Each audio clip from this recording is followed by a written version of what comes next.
The way I look at it is that right now, yoga therapy is focused on healthcare. Perhaps in 5 years, it'll be an accepted prevention and treatment response for common chronic conditions. Hypertension, diabetes, asthma, arthritis, osteoporosis, and depression, and so on. And that is great, because 75% of our healthcare budget is spent on common chronic conditions. So clearly, a practice that impacts just about every major physical system has powerful potential. Not only the musculoskeletal, but the nervous system, the endocrine system, the immune system, the digestive system, all of that. So you know that that's fairly easy to understand. But there is another piece to this healthcare puzzle, and that is, if you're familiar with what are called the social determinants of health, the idea that healthcare is dependent on or affected by income inequality, institutional racism, the breakdown of traditional family structures. So people who are studying this, the public health people, are calling them the social determinants of health. One of the common effects of every single major social determinant of health is stress. And so you know that if you can manage stress optimally, it will have an impact. That's the healthcare piece. So now step back and say, all right, what are the other major domains of function, like you were asking? Is it just about healthcare, which is the primary focus right now? But then you get that neuroscience connection. We're saying, hey, wait a minute, stress affects our brains.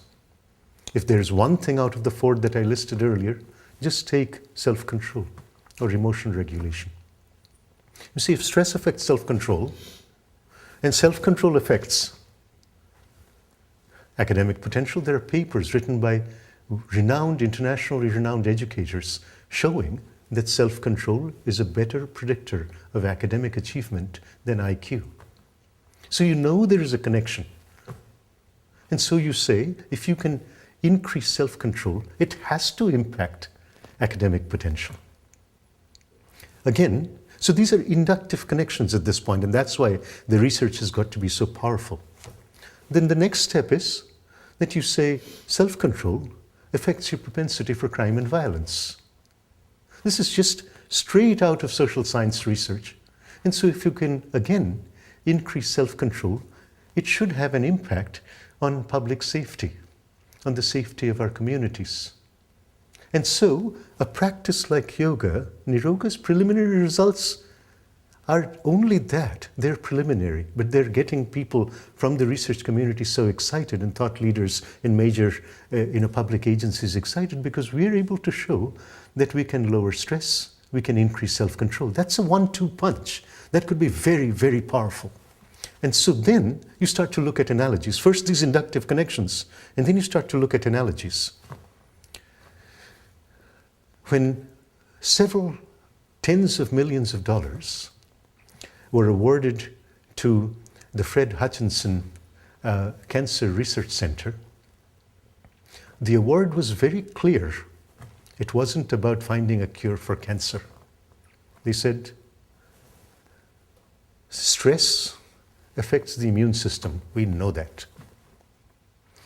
Your preliminary data shows that yoga is lowering stress.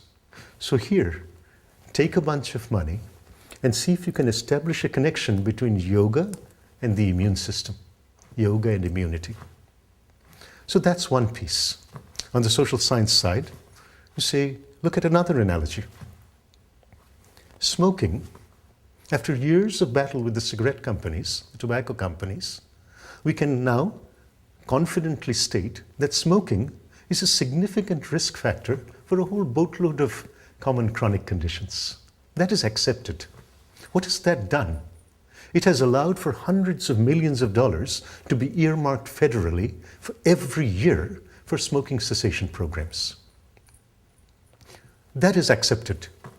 So now you look at a classic paper, a 52-page paper by Tangney and others, these are social psychologists, who wrote this paper and actually developed the self-control scale that showed that self-control, in June Tangney's own words, she ends the abstract on the first page of this landmark paper by saying that self-control, low self-control, is a significant risk factor for a broad range of personal and interpersonal problems. And then she outlines the grades, the psychopathology, the substance abuse, the binge eating, and on and on.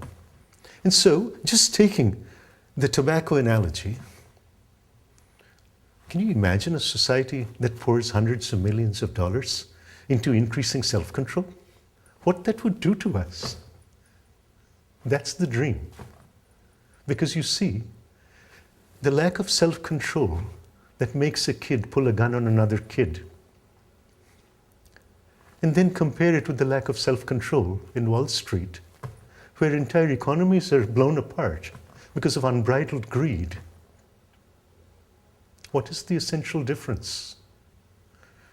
When the world is in such grave risk of sustainability, and we're trying to blame countries and industries and leaders, forgetting that each one of us has to leave the smallest possible carbon footprint on the planet if we're going to have a stable world. Gandhi reminding us that the world has enough for our need, but not for our greed. Who is going to teach us what is a need and what is a want in a society where we're constantly confused? And that essential knowledge, that realization, comes from the ability to self-regulate. And that is the essence of the practice. And if we are able to know who we are a little bit better, we can change the world one breath at a time.